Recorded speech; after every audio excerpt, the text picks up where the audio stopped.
এমন একটা সময় ছিল যখন লোকে ভাবতে Xiaomi মানেই চাইনিজ মাল, নিলেই খারাপ হয়ে যাবে, তার থেকে নোকিয়া কিংবা স্যামসাং নেওয়া বেটার। তারপর সেই জায়গা থেকে ইমপ্রুভ করতে করতে এমন একটা পজিশন এলো যখন লোকে ভাবলো যে সস্তায় বেস্ট মাল মানে কিন্তু Xiaomi বা রেডমির মোবাইল। হ্যাঁ, প্রিমিয়ামনেস কিংবা লুকস টুকস নিয়ে ভাবলে চলবে না, বাট বেস্ট স্পেক্স পাওয়া যাবে। এইবার সেই জায়গাটাকেও কিন্তু ঢাকা দেওয়ার চেষ্টা করছে Xiaomi। আমরা যদি রিসেন্টলি Mi 11 আলট্রা কিংবা Xiaomi 11 Lite NE 5G এইরকম মোবাইলগুলোকে দেখি, তাহলে কিন্তু দেখবো যে লুকস নিয়েও অসাধারণ কাজ করা হয়েছে এবং প্রিমিয়ামনেসের জন্য কিন্তু 3 ইয়ার্স অফ অ্যান্ড্রয়েড আপডেটস আর 4 ইয়ার্স অফ সিকিউরিটি আপডেট দেওয়া হয় বলে Xiaomi তরফ থেকে দাবিও করা হয়েছে। সুতরাং এইরকমই কিন্তু একটা বেস্ট লুকসওয়ালা ফোন কিংবা ভালো স্পেক্সওয়ালাও বলতে পারো, সেরকম একটা ফোন আসতে চলেছে মিড রেঞ্জ বাজেটে, তাও আবার। তো ইন্ট্রো অনেক লম্বা হয়ে গেছে, ভিডিও জলদি শুরু করা যাক। Xiaomi CIVI নামটা অদ্ভুত হলেও কামটা নয়। লুকস জাস্ট অসম, বিল্ড জাস্ট অসম, আলটিমেট প্রিমিয়াম ফোনের ডেফিনেশন বলা যেতে পারে। সামনে গরিলা গ্লাস 5 প্রোটেকশন পাবে, পিছনে গ্লাস ব্যাক পাবে এবং ফ্রেম পর্যন্ত দারুণ দেখতে। যেরকমভাবে কার্ভ করিয়ে তার মধ্যে পাওয়ার বাটন বাগেরা এনগ্রেভ করা হয়েছে, টু গুড। কালার অপশানগুলোও কিন্তু বেশ চমকপ্রদ, বেশ ভালো ভালো কালার কম্বিনেশন রয়েছে কিন্তু এখানে।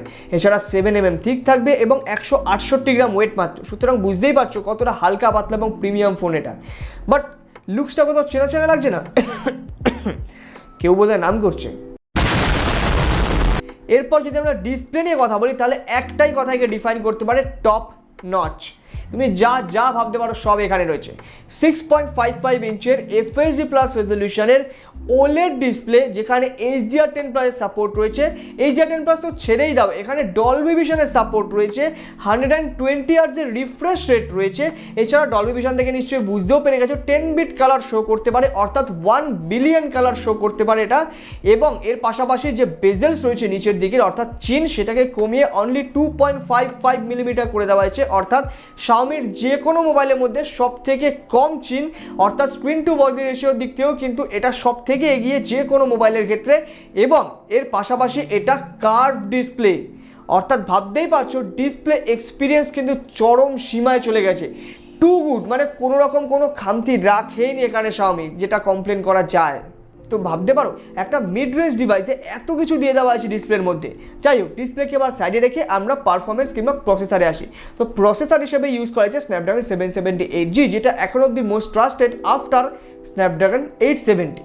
তো যাই হোক, এরপর এর পাশাপাশি কাজ করবে কিন্তু 8 থেকে 12 GB অব্দি LPDDR4X RAM বা LPDDR5ও হতে পারে, বাট আমি ক্লিয়ারলি কোথাও মেনশন করা নেই দেখলাম, তাই জন্য LPDDR4Xই বললাম। এছাড়া 128 GB টু 256 GB অব্দি UFS 3.1 স্টোরেজ, যেটা এখন অব্দি বেস্ট কিংবা ফাস্টেস্ট। তো পারফরমেন্সেও কিন্তু এই মোবাইলটা কোনো রকমভাবে পিছিয়ে নেই। এবং স্ন্যাপড্রাগন 778G নিয়ে যখন কথা বলছি, তখন একটু 5G ব্যান্ডস নিয়েও কথা বলি। আমরা এই ক্যাটাগরির ডিভাইসে কিন্তু দেখতে পাচ্ছি যে ইন্ডিয়াতে আসলে 12খানা ব্যান্ডসের সাথে এসেছিল Xiaomi 11 Lite NE 5G। তো এখানেও কিন্তু ততগুলোই আমরা এক্সপেক্ট করতে পারি, তার কারণ চায়নাতেও এটা 7খানা 5G ব্যান্ডস নিয়ে এসেছে। যদি 7খানা নিয়েও আসে, সেটাও কিন্তু কম নয়। একটা কথা বলতে ভুলে গেছিলাম, সেটা হলো এখানে কিন্তু কোনো রকম মাইক্রো SD কার্ড স্লট নেই, অর্থাৎ এক্সপানশন কিন্তু এই মোবাইলের জন্য পসিবল নয়।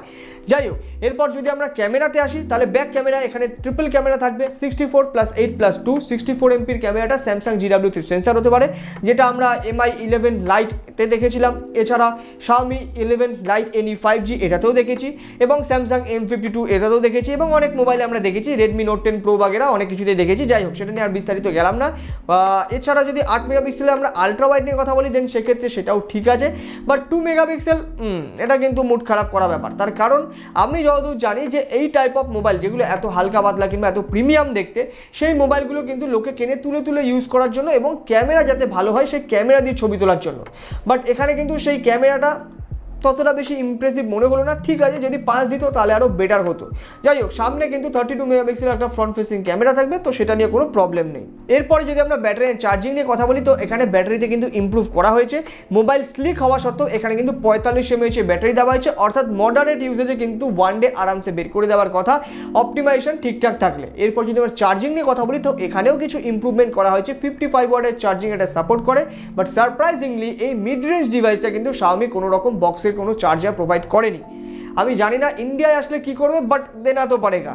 এছাড়া প্রিমিয়ামনেস আরও বাড়ানোর জন্য Xiaomi কিন্তু ফার্স্ট টাইম কোনো মিড রেঞ্জ ডিভাইসে in display fingerprint scanner use করতে চলেছে। এছাড়া এখানে ডলবি অ্যাটমস ওয়ালা ডুয়াল স্টিরিও স্পিকার থাকবে, যেটা ওই স্ক্রিনের সাথে জুড়ে তোমার মাল্টিমিডিয়া এক্সপিরিয়েন্সকে আরও চরম সীমায় নিয়ে যাবে। এছাড়া NFC থাকবে, IR ব্লাস্টার থাকবে এবং মনে করা হচ্ছে এখানে 3 ইয়ার্স অফ অ্যান্ড্রয়েড আপডেট এবং 4 ইয়ার্স অফ সিকিউরিটি আপডেট থাকবে, just like 11 light any 5G, কারণ সেম ক্যাটাগরির ডিভাইস, তাই জন্য মনে করা হচ্ছে। এছাড়া এখানে অ্যান্ড্রয়েড 11 থাকবে এবং MIUI 12.5 out of the box থাকতে চলেছে। তো স্পেক্স তো অনেক শুনলাম, বাট এর দামটা কত? কারণ আলটিমেটলি প্রাইসটাই তো ম্যাটার করছে। তো প্রাইসটা কিন্তু এর স্টার্টিং ভেরিয়েন্ট অর্থাৎ 8+128GB দাম রাখা হয়েছে 2800 ইউয়ান, অর্থাৎ রাফলি 30,000 টাকার কাছাকাছি। বাট এটা কিন্তু 90% চান্স রয়েছে অন্য নামে আসবে, এবং কবে আসবে সেটা কিন্তু এখনও সেরকমভাবে বলা যাচ্ছে না। বাট ইয়ার এন্ডের আগে নিশ্চয়ই ডেফিনেটলি দু দেশেই আসবে, তবে কিছু না কিছু চেঞ্জের সাথে। যাই হোক, তোমরা বলো 30,000 টাকায় যদি এই মোবাইল আসে ইন্ডিয়াতে এবং রাফলি যদি 35-36,000 টাকায় বাংলাদেশে যায়, তাহলে তোমরা কি এক্সাইটেড এই মোবাইলটা কেনার জন্য? নিচে কমেন্ট করে জানাতে ভুলো না। আর যদি ভিডিও ভালো লেগে থাকে তাহলে ভিডিওটা একটা লাইক করে দিও, একটা শেয়ার করে দিও বন্ধু বান্ধবের সঙ্গে, এবং তার সাথে সাথে চ্যানেলটাকে সাবস্ক্রাইব করে তার পাশে থাকা বেল বাটন প্রেস করে অল করে দিও। And lastly as always, take it easy.